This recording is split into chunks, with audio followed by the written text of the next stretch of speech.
오늘 본문 마가복음 2장 14절에서는 이제 예수님께서 그 12명의 제자 중에서 알페오의 아들 레위를 제자로 부르시는 그런 내용을 담고 있는데요. 자, 본문 마가복음 2장 14절입니다. 또 지나가시다가 알페오의 아들 레위가 세관에 앉아 있는 것을 보시고 그에게 이르시되 나를 따르라 하시니 일어나 따르니라. 여기 나오는 알페오의 아들 레위는 우리가 잘 아는 마태복음을 기록한 마태입니다. 그러니까 이 마태의 원래 이름이 레위였다는 것을 알 수가 있는데요. 그렇게 예수님께서 이제 마태를 12제자 중에 한 사람으로 부르시는데 이게 왜 문제가 되는가 하면은 그는 세리예요, 세리. 그 당시 세리는 이 로마 당국과 결탁을 해가지고 그 백성들을 수탈하던, 한마디로 말해서 사회의 암적인 존재로 낙인 찍혀 있던 사람들입니다. 그 당시 세리가 그 사회에서 어떤 대접을 받았는가는요, 자료 몇 군데만 찾아보면 금방 알 수가 있습니다. 예를 들면은 제가 본 책 중에 이런 내용이 있습니다. 그 당시 세리는요, 이 법정에서 증언을 쓸 자격이 없다는 겁니다. 저 존재 자체가 악인데 저런 놈이 증언하는 거 어떻게 믿겠냐고. 증언을 법정에 증인으로 쓸 수도 없는 그런 존재가 세리였고요. 또 그런가 하면은 세리는 구호품을 못 주는 겁니다. 어느 단체에서 뭐 불이웃을 돕시다 그럴 때 이제 우리가 이렇게 헌금도 하고 구호품을 내는데 세리는 세리가 주는 구호품을 받을 수 없다는 겁니다. 저들이 갖고 있는 그 모든 물질이 전부 저 존재가 저게 허가받은 강도인데 저런 악하게 번 돈을 우리는 받으면 안 된다. 이런 대접을 받던 사람들이 세리였고요. 심지어는 사람들이 그 세리에게 거짓말 하는 거는 처벌받지 않는다는 규정이 있을 정도예요. 뭐 어떤 존재인지 아시겠죠? 저희들 어릴 때는 그 유행어 중에 얘는 관로 받기다. 그러니까 이제 좀 문제가 있고 그래서 얘는 늘 따돌려야 된다 이럴 때 얘는 관로 받기다. 이 관로 아니어야 되는데 얘는 관로 받기다 이러면 완전히 내놓은 걸 이제 그렇게 이제 좀 재밌게 표현한 게 그런데 이 당시 세리들이 그 존재가 관로받기 인생입니다. 이런 악한 자를 예수님이 제자로 부르시니까 그 파장이 얼마나 컸겠습니까? 게다가 15절에 보니까 그의 집에 앉아 잡수실 때에 많은 세리와 죄인들이 예수와 그의 제자들과 함께 앉았으니, 예수님이 자꾸 이런 파격적인 행동을 하시니까 그 당시 종교 지도자였던 바리새인 출신의 그 서기관은 율법학자거든요. 그들이 바로 이제 문제 제기를 하는 거 아닙니까? 16절 바리새인의 서기관들이 예수께서 죄인 및 세리들과 함께 잡수시는 것을 보고 그의 제자들에게 이르되 어찌하여 세리 및 죄인들과 함께 먹는가? 이게 이제 어떤 상황인지 아시겠죠? 이제 막 엄청난 이제 파장이 일어나고 있는 그 시점이거든요. 이런 상황에서 예수님이 내가 왜 이런 행동을 했는지 아느냐 하시면서 선언하신 게 오늘 본문 17절 말씀입니다. 마가복음 2장 17절. 예수께서 들으시고 그들에게 이르시되 건강한 자에게는 의사가 쓸데없고 병든 자에게라야 쓸데있느니라. 나는 의인을 부르러 온 것이 아니요 죄인을 부르러 왔노라 하시니라. 내가 이렇게 행동하는 이 모든 거에는 이런 근본 정신이 있기 때문이다. 그래서 이제 주님께서 나는 의인을 부르러 온 것이 아니라 죄인을 부르러 왔다라고 선언하시는데요, 이 선언이 가진 의미, 이것 때문에 예수님이 십자가를 지셔야 했고요, 예수님의 이 선언의 정신 때문에 3년 내내 기득권자들에게 엄청난 박해를 당하고 고난을 겪어야만 했고요, 더 결정적인 거 오늘 17절에서의 예수님의 이 선언이 있었기 때문에 오늘 저와 여러분이 자격도 없는데 하나님의 아들이라 칭함을 받고 또 구원을 받는 은혜를 누리게 된 게 바로 이 선언의 정신 때문입니다. 그래서 이 본문의 선언이 정말 중요한데요, 근데 본문의 구조를 보면 이제 큰 부분에 예수님이 나는 의인이 아니라 죄인을 부르러 왔노라는 선언이 있고 그 선언에 대하여 긍정적으로 받는 사람과 부정적으로 받는 사람들로 구분되는 구조가 오늘 본문입니다. 그래서 제가 오늘 그 설교 제목을 잡으면서 놀랍고 당황스러운 선언 이렇게 정했는데요, 사실은 원래대로 정하자면 제목이 좀 길게 저는 잡았거든요. 감격과 놀라움이거나 콤마하고 아니면 매우 당황스러운 선언. 그 설교 제목을 길게 잡으면 그 주보에 쓸 수도 없고 그래가지고 이제 제가 줄여서 놀랍고 당황스러운 선언이라 했는데요. 이 놀랍고라는 거는 그 주님의 선언을 긍정적으로 받는 걸 표현한 거고요. 당황스러운은 그걸 부정적으로 받는 걸 이렇게 표현을 한 겁니다. 왜? 오늘 본문의 구조가 그러니까요.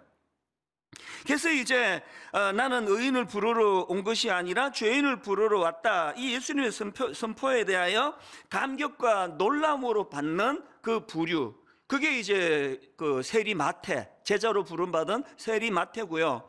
너무나 당황스럽고 또 부정적으로 받은 그 당시에 종교 지도자들이었던 바리새인의 서기관들, 율법학자들, 이제 이렇게 나눌 수 있는데 이 부분을 제가 좀 설명을 드리려고 합니다.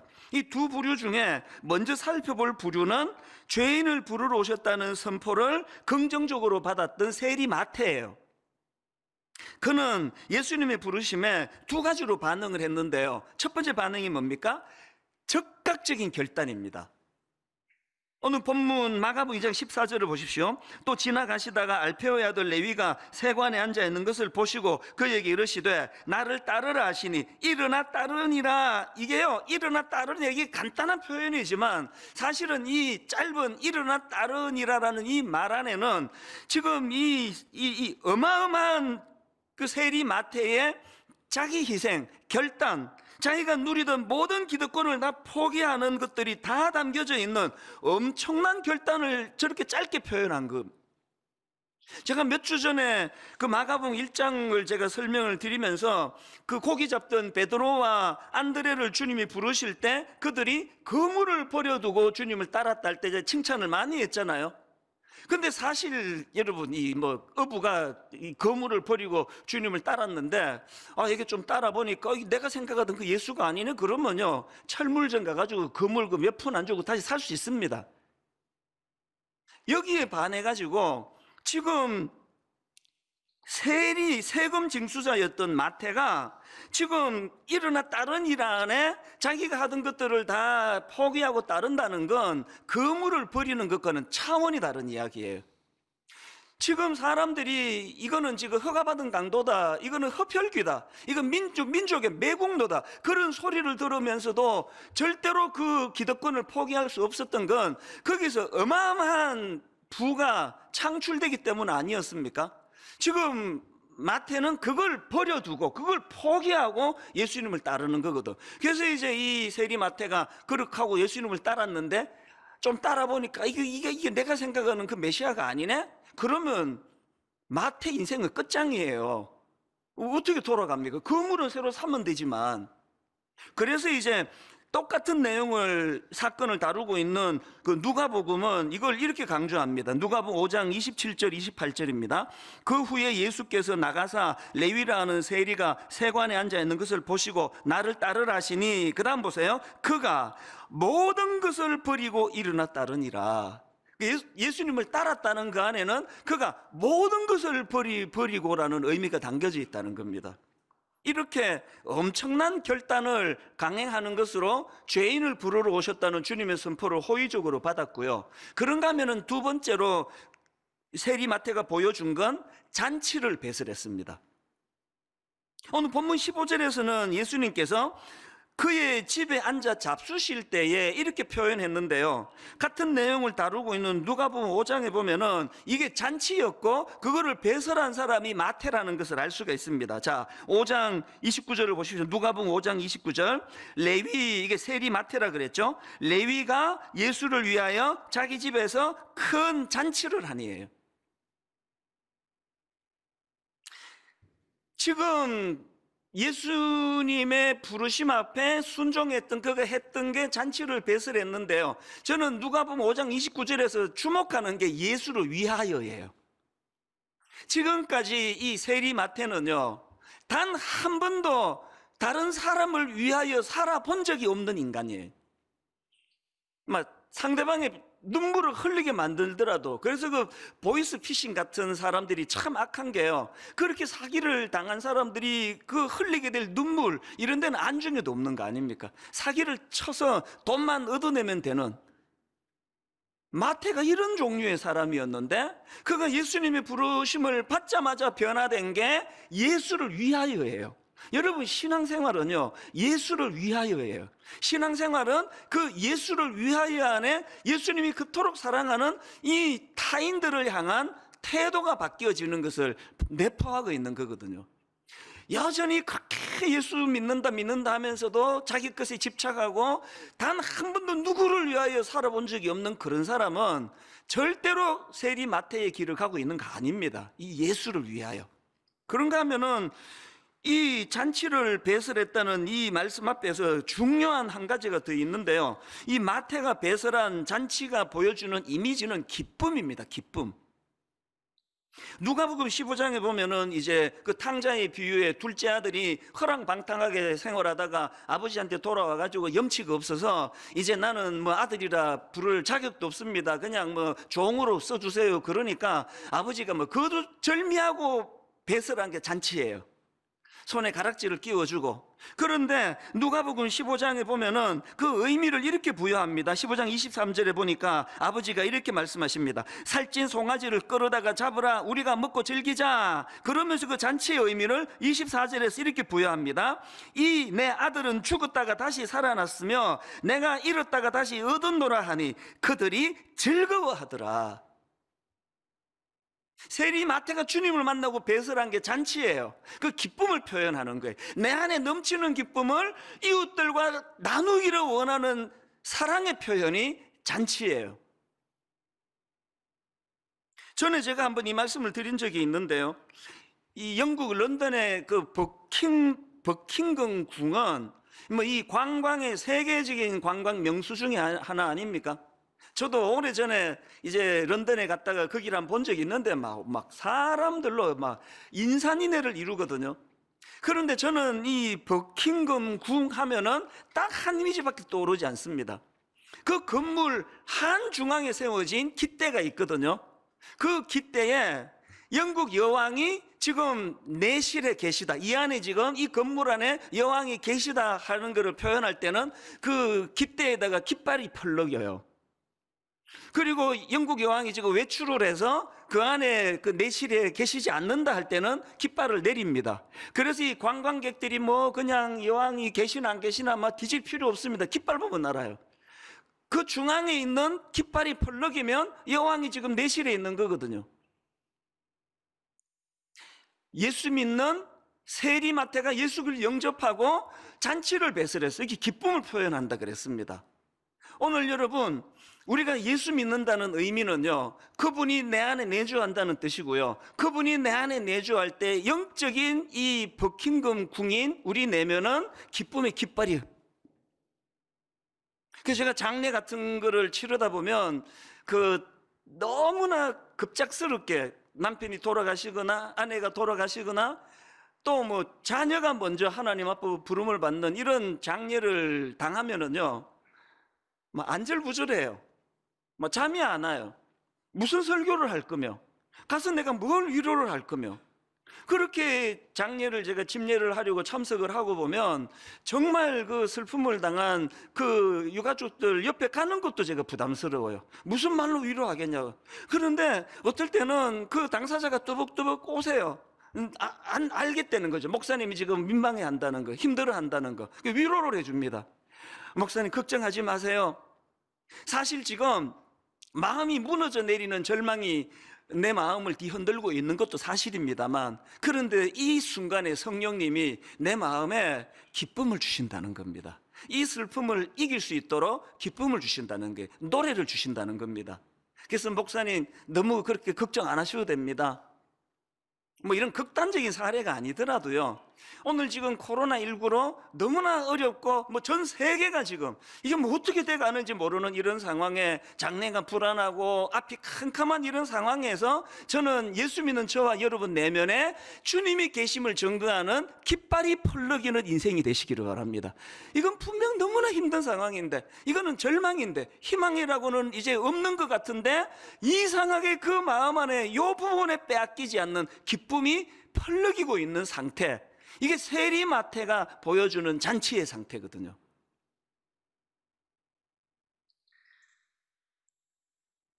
이렇게 부르심에 순종했던 세리마태가 이런 두 가지 모습을 보여줬는데요. 이게 이제 긍정적인, 나는 의인을 부르러 온 게 아니라 죄인을 부르러 오셨다는 주님의 그 근본적인 선언 앞에 참 기쁨으로 반응하고 잔치를 배설하는, 이것이 이제 그 세리마태의 모습이라면, 이제 이걸 부정적으로 받는 사람들이 나오는데, 그게 바리새인의 서기관들, 그러니까 바리새파 출신의 율법 학자들입니다. 그들의 반응이 16절 아닙니까? 바리새인의 서기관들이 예수께서 죄인 및 세리들과 함께 잡수시는 것을 보고 그의 제자들에게 이르되 어찌하여 세리 및 죄인들과 함께 먹는가? 저는요, 이렇게 지금 예수님께 항변하는 그 바리새파 율법 학자들을 보면서 딱 떠오르는 이미지가 뭡니까? 지금 그 쓰레기 취급을 받던, 인생의 존재가 부정을 당하던 한 인생이 주님으로부터 구원을 받고 너무너무 기뻐서 잔치를 배설하는 기쁨은 하나도 와닿지 않는, 이 감정이입이 안 되는, 그것을 가지고 여기서 조금 지나면은요, 3장으로 들어가면은 예수님이 그 손마른 장애인이 나오거든요. 그 손마른 장애인을 고쳐주는 그 장면이 나오는데, 이게 막 얼마나 그 장애인이 기쁜, 이 뭐 그냥 가슴이 터질 것 같은 기쁨을 누리고 있는 그 현장에서 바리새인들은 요거를 빌미로 어떻게 예수를 죽일고 의논하는 이런 냉혈 인간의 모습을 보이거든요. 이거는 점점 갈수록 심해지는 걸 볼 수 있습니다. 여러분, 저와 여러분이 진실로 바리새인 같은 신앙인이 되지 않기를 바랍니다. 상대방의 기쁨을 공감할 수 없는 신앙은 신앙이 아니에요. 어떻게 그 장애인이 고침을 받는 그 기쁜 현장에서 그 일을 행하신, 어떻게 하면 저 예수를 죽일고 이렇게 생각할 수가 있느냐고요. 저는 오늘 이 본문을 묵상을 하면서 이제 그 세리 마태의 모습하고 또 당시 그 종교 지도자들이었던 율법학자들의 바리새파 출신의 율법학자들을 보면서 묵상을 하다가요, 예전에 책을 사놓고 좀 읽다가 그만둔 책이 한 권 쑥 떠올라졌습니다. 그래서 제가 서재에서 그 책을 꺼내가지고 지난주 다시 읽었는데요, 정신과 의사가 쓴 책이에요.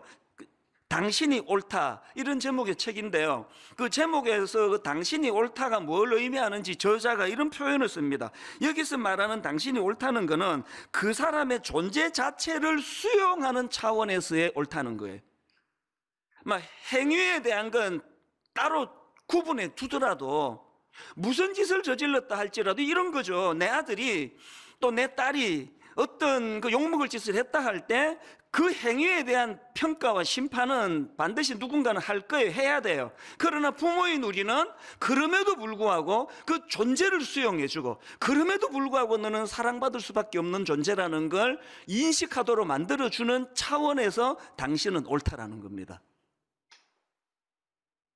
그 책에서요, 아주 그 흥미로운 그 에피소드 하나를 거기다가 이제 기록을 해놨는데요, 그 중학교 2학년 아들을 둔 어떤 엄마 이야기입니다. 하루는 학교 상담 선생님에게 연락이 온 겁니다.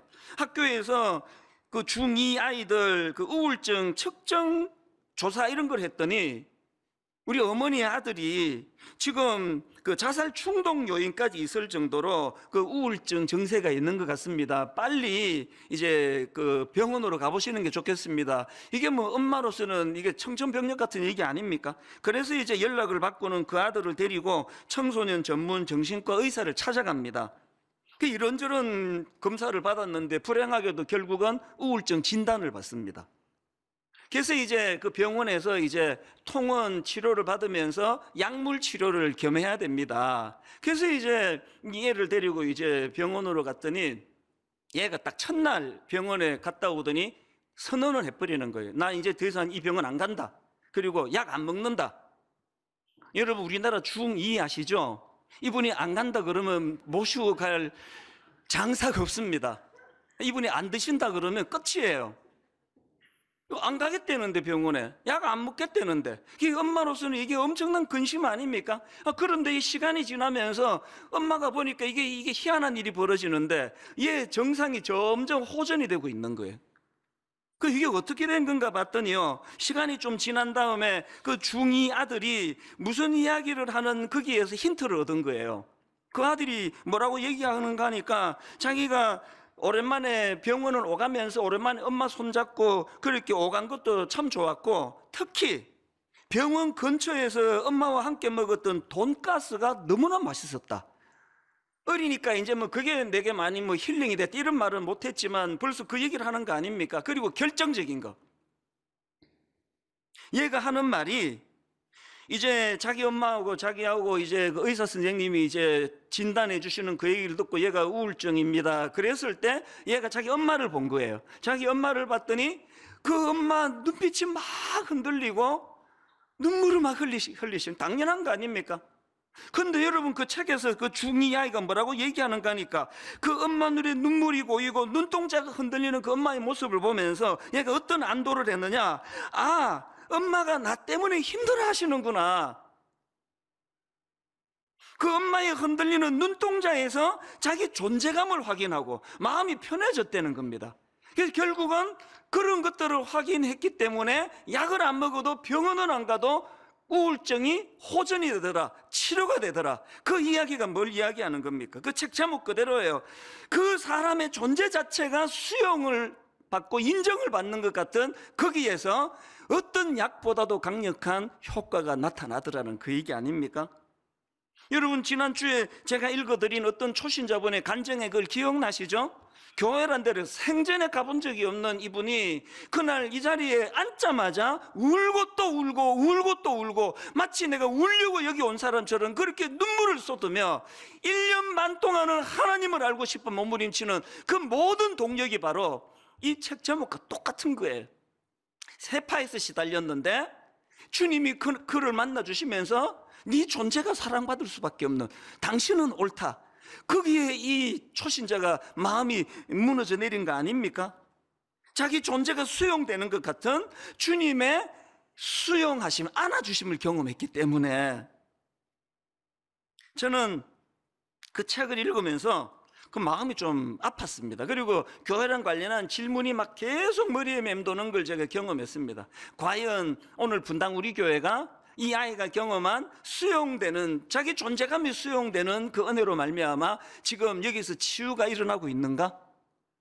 이세 동안 세상에서 이렇게 시달리고 저렇게 꺾였던 수많은 성도들이 자기를 수용해주고 용납해주고 당신은 옳다라고 인정해주는 그 용납으로 인하여 회복이 되고 있는 건가? 불행하게도요, 오늘 교회를 보면은 분명히 그 초신자처럼, 그리고 세리 마태처럼 주님이 자기를 수용해 주셨기 때문에 너무나 기쁨으로, 너무나 감격으로 신앙생활한 그 시작이 시간이 가면서 냉정하기 짝이 없는 바리새인으로 바뀌어져 가는 크리스찬을 꽤 많이 볼 수 있다는 사실이에요. 지금 다행히 이 마스크 쓰고 있어가지고 이게 다 감춰서 그렇죠. 이 마스크 다 벗고 제가 예배 드리면 이제 누가 초신자인지 누가 모태신앙인지 이제 금방 찾아낼 수 있습니다. 아무 표정이 없고 무감각하고 그렇게 예배를 드리면 여러분이 오해받기가 쉽습니다. 거의 대부분의 초신자들은, 혹은 새롭게 마음의 회심을 해서 가슴이 터질 것 같은 눈물을 흘리는 분들은요, 지금 다 세리마태의 상태예요. 이게 뭐가 잘못돼가지고 우리가 그런 냉정한 종교인 바리새인이 되느냐고요. 막 걸핏하면은 그 율법 학자라니까요, 서기관이. 내가 얼마나 성경을 잘 아는지 알아? 율법은 나한테 물어봐. 내 기준으로 너는 틀려먹었어. 너 그래갖고 되겠냐? 저는 이 설교를 준비하고 그 책을 읽으면서 사실 오늘 이따가 우리 아이랑 지금 약속을 해놨습니다. 만나기로. 20대가 되면요, 한 집에 살아도 약속을 해야 만날 수 있습니다. 오늘 내가 진지하게 사과할 생각이에요. 잘 되기를 바라는 마음에서 지적을 많이 했거든요. 그것보다 앞서는 것이 수용인 걸 내가 몰랐습니다. 어떤 상황에도 엄마와 아빠는 네가 옳다고 생각한다. 항상 너는 옳은 존재다. 너는 하나님의 사랑을 받는 존재다. 내 앞으로 그렇게 하겠다고 약속할 준비를 하고 있습니다. 오늘 여러분, 교회는 주님으로부터 도저히 용서받을 수 없는 세리 마태와 같은 인생이 주님의 용납하심의 은혜를 누리는 것이에요. 내 마음에 꺾여버렸던 기쁨의 깃발이 주님의 내주하심으로 다시 회복되는 것이 크리스찬인 줄 믿으시기를 바랍니다.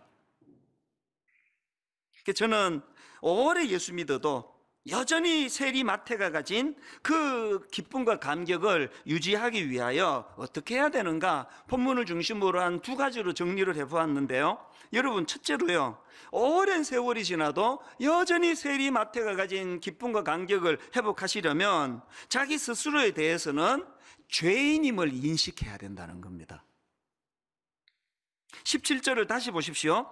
예수께서 들으시고 그들에게 이르시되 건강한 자에게는 의사가 쓸데없고 병든 자에게라야 쓸데있느니라. 그 다음에 이 중요한 포인트를 보십시오. 나는 의인을 부르러 온 것이 아니요 죄인을 부르러 왔노라 하시니라. 제가 이 구절을 묵상하다가 진짜 제가 창의적인 하나를 개발을 했습니다. 여러분이 아시지만 로마서 3장 10절에 보면은 의인은 없나니 하나도 없다 그랬거든요. 그러니까 어차피 의인은 없습니다. 제가 이거를 어떻게 의역을 했는가 하니까요, 제가 의역한 거를 한번 띄워주시겠습니까? 17절을 저 빨간 글씨로 된 게 제가 만든 문구예요. 나는 의인인 줄 착각하는 사람을 부르러 온 것이 아니요 죄인임을 인식하는 사람을 부르러 왔노라 하시니라. 의인인 줄 착각하는 사람의 대명사가 바리새인 아닙니까? 항상 자기는 의인이기 때문에 죄인들을 정죄하기 좋아하는 그런 태도를 가진 사람을 부르러 온 것이 아니라 죄인임을 인식하는 사람. 여러분, 지난주에 제가 솔로몬에 대하여, 솔로몬이 원래 그 불륜 드라마에는 나올 것 같은 그런 출생의 아픔을 가지고 태어난 이름이 솔로몬인데 여디디아라고 하는 이름은 하나님이 주셨다 그랬는데요, 오늘 본문에 나오는 세리 마태도 똑같은 케이스입니다. 마태가 원래 이름이 레위라 그랬지 않습니까? 자, 여러분, 이건 추측이에요. 왜 마태의 아버지가 아들을 낳고 이름을 레위라고 지었을까요? 추측컨대 그 집안 혈통이 레위 지파였을 것 같아요. 그리고 아들 이름을 레위라고 왜 지었을까? 너무너무 소중한, 너무너무 사랑스러운 그 아들을, 어린 갓난 아기를 보면서 그 아버지 마음에, 그 어머니 마음에 어떤 소원이 있습니까? 이 귀한 아들이 과거에 자기 혈통이 누렸던 제사장으로서의 거룩하고 존귀하고 영광스러운 삶을 살아가기를 갈망하는 마음으로 이름을 레위라고 지었을 거 아니냐고요. 그랬는데 세리 레위는 어떤 삶을 살았습니까? 부모의 기대와는 완전히 다른 쓰레기 같은 인생, 모든 사람들이 비아냥거리고 손가락질하는 비참한 인생을 살아갔던 것, 그 마음의 상함이 레위 안에 가득 찬 거 아닙니까?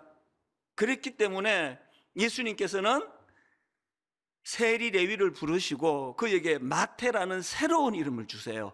마태라는 이름의 뜻은 하나님의 선물이라는 뜻입니다. 가슴 아픈 출생의 비밀을 갖고 있던 솔로몬에게 여디디아, 너는 하나님께 사랑받는 자이다, 이런 뜻을 가진 여디디아를 그에게 주셨던 것처럼,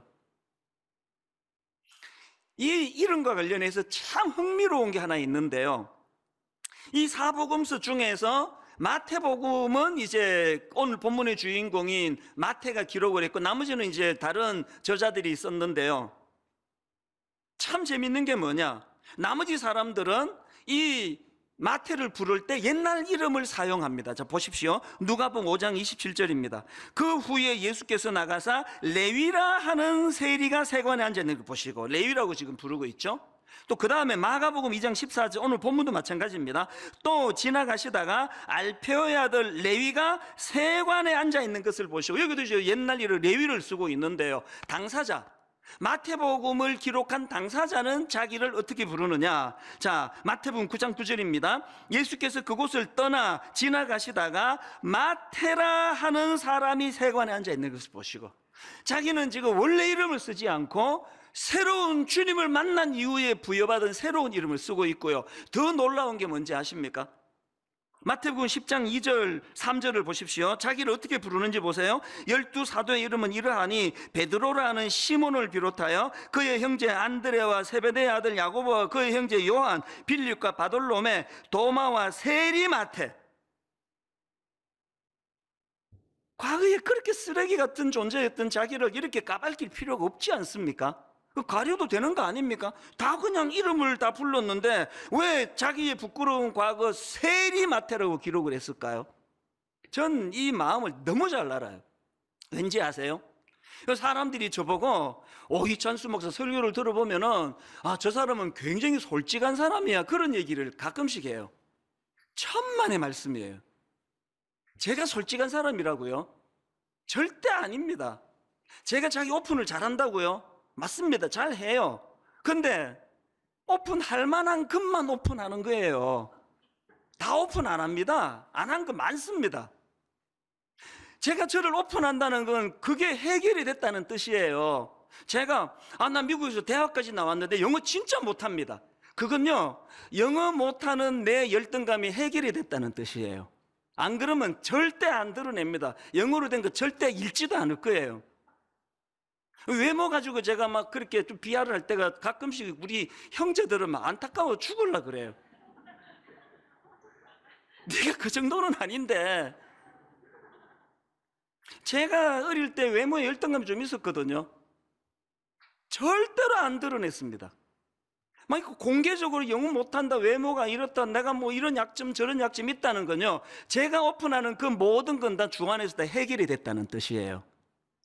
마태가요, 안 드러내도 되는 인간 쓰레기 같았던 주님 만나기 이전에 자기를 드러냅니다. 세리 마태라고요. 오늘 여러분, 저와 여러분에게 절대로 감격의 마태로 시작해서 남을 비난하고 정죄하는 냉혈 동물 같은 바리새인으로 전락하지 않기 위해서는 이 감격을 잊으시면 안 됩니다. 자격 없는 나, 죄인 되었던 나, 내버려뒀으면 인간 쓰레기처럼, 뭐 도덕적으로 여러분 뭐 그런 사람이 얼마나 되겠습니까만, 영적으로 나는 주님과 원수되었던 자인데 나를 품어주셨던. 그래서 저는 로마서 5장 20절, 율법이 들어온 것은 범죄를 더하게 함이라, 그러나 죄가 더한 곳에 은혜가 더욱 넘쳤나니. 아버지, 나는 죄인입니다. 이런 죄가 더한 곳에 은혜가 넘쳐 날 구원해 주신 그 하나님 은혜에 눈물로 저는 감격하며 살아가기 원합니다. 이런 사람들에게 절대로 변질이란 없다는 거예요. 그런가 하면은 두 번째로요, 여러분이 세리 마태의 감격을 계속 유지하시려면은요, 상대방에 대해서는 예수님의 기준으로 대하라는 겁니다. 예수님의 기준이 뭔데요? 오늘 똑같은 사건을 다루는 마태복음 9장에 보면은 마가복음에 없는 포인트 하나를 더 다루고 있습니다. 자, 마태복음 9장 12절을 보십시오. 예수께서 들으시고 이르시되 건강한 자에게는 의사가 쓸데없고 병든 자에게라야 쓸데있느니라. 그리고는 마가복음에는 없는 한 포인트를 더 강조합니다. 그게 9장 13절입니다. 너희는 가서 내가 긍휼을 원하고 제사를 원하지 아니하노라 하시듯이 무엇인지 배우라. 내가 긍휼을 원하고 제사를 원하지 아니하노라 하신 뜻이 무엇인지 배우라. 나는 의인을 부르러 온 것이 아니요 죄인을 부르러 왔노라 하시니라. 마태복음에는 마가복음에 없는 한 개념을 더 이야기하는데, 우리가 상대방에 대해서는 예수님의 기준을 가지고 상대방을 대하라 한다면은 그 예수님의 기준은 긍휼이 긍휼, 불쌍히 여기는 마음. 이런 의미에서 저는 오늘 본문에 나와 있는 예수님의 그 모습을 보면서 두 균형을 가지고 상대방을 예수님의 기준으로 대할 수 있다 생각합니다. 우리 안에 두 균형이 뭘까요? 첫째는요, 중요한 균형입니다. 죄를 죄라고 인식하도록 돕는 거예요. 얼버무리지 않습니다. 지금 예수님이 세리 마태를 부르시고는 아이고 너같이 좋은 애를 갖고 이것 때문에 뭐하면 하니 그렇게 얘기 안 합니다. 예수님이 마태를 부르시고는 대놓고 나는 죄인을 부르러 왔다. 무슨 뜻입니까? 얘 문제 있는 거 맞다는 거 아닙니까? 죄를 죄로 절대로 흐지부지 얘기하지 않으세요. 여러분, 이 예수님의 원리가요, 현장에서 가늠하다가 붙잡혀온 여인을 대할 때도 그대로 나타나는 거 아닙니까? 사람들에게 너희 중에 죄 없는 자가 돌로 쳐라 그렇게 하시고는 예수님이 그를 용서해 주시는데요, 그렇게 하고 끝나지 않습니다. 요한복음 8장 11절 대답하되 주여 없나이다. 예수께서 이르시되 나도 너를 정죄하지 않으니, 그 다음 보세요. 가서 다시는 죄를 범하지 말라. 교회는 사랑이 많은 곳이라 그래서 진리도 없고 그냥 허지부지하고 막 그런 거 아닙니다. 선명하게 성경이 말하는 죄의 기준. 그런가 하면은 또 다른 한 균형이 필요합니다. 절대로 죄의 문제를 허지부지 넘어가지 않지만, 그러나 또 다른 한편으로 예수님이 보여주시는 것, 죄는 미워하되 죄인은 긍휼로 품어주시는 것. 이 중에 이쪽으로 치우치거나 저쪽으로 치우치거나, 이게 오늘 참 가슴 아픈 우리의 현실입니다. 요한복음 8장 11절을 보십시오. 대답하되 주여 없나이다. 예수께서 이르시되 나도 너를 정죄하지 아니하노니. 무슨 뜻입니까? 정죄받을 게 있는 인생이에요. 그럼에도 불구하고 나도 너를 정죄하지 않아. 이게 그 당신은 옳다라는 그 책의 주장처럼, 비록 그가 죄인의 자리에 빠졌다 할지라도 그 여인이 말이에요, 간음함으로, 그럼에도 불구하고 너는 여전히 용서받을 수 있는, 여전히 하나님 앞으로 돌아올 수 있는 놀라운 가능성을 가진 존재라는 걸 선포하는 거 아닙니까? 제가 몇 주 전에 동성애는 타고나는 것이 아니라고 믿는 사람이라고, 저는 동성애는 후천지라고 믿는 사람이라고 신앙 고백을 했지 않습니까? 이건 저에게 절실해요. 왜 그렇습니까? 동성애가 타고나는 게 아닌 것이어야만 그들을 주님 앞으로 부를 수가 있는 거 아닙니까? 이거를 내쳐버리고 타락한 인간이라고 목쳐버리는 것으로 쓰면 되겠습니까? 아니, 차별금지법이라는 걸 교회가 나서서, 저도 지금 그 운동에 지금 동참하고 있는 사람인데, 세상 사람들은 자꾸 오해를 해요. 왜 오해를 받습니까? 교회가 그동안 너무나 많은 바리새인의 모습을 보였거든요. 지만 의롭다고, 항상 교회 다니는 자기들만 의롭다고. 그들이 오해하는 게 뭡니까? 보수적인 교회들은 피도 눈물도 없이 동성애자들을 사랑하지 않고 내쳐버리고 정죄하고, 이 오해를 풀지 않고는 교회가 아닙니다. 다시 말씀드려요. 어떤 경우라도 죄가 죄로 선포되어야 되고요, 그러나 그것이 바리새인과 같은 피도 눈물도 없는 형태로 드러나서는 안 됩니다. 우리 교회가 성률연구소를 세우는 건 이쪽 저쪽에게 지금 다 욕먹겠다고 작심을 한 거 아닙니까? 그리고 또 이미 생각한 그대로 일어나고 있는 거 아닙니까? 그래서 교회가 이 일을 해야 돼요. 어떻게 해서든지 간에 이것이 죄라는 사실을, 돌을 맞더라도 이것을 흐지부지 해서는 안 되지만, 또 다른 한편으로 그들도 구원받아야 될, 그들도 세리마태처럼 주님 앞으로 돌아와야 될, 그들도 중학교 2학년 그 우울증 판정을 받은 그 아이처럼 엄마가 눈동자가 흔들리고 자기를 놓고 엄마가 눈물을 흘리는 그 모습 속에서 치유가 일어나는 이런 역사가 일어나야 됩니다. 이게 교회입니다. 그리고 이게 가정이에요.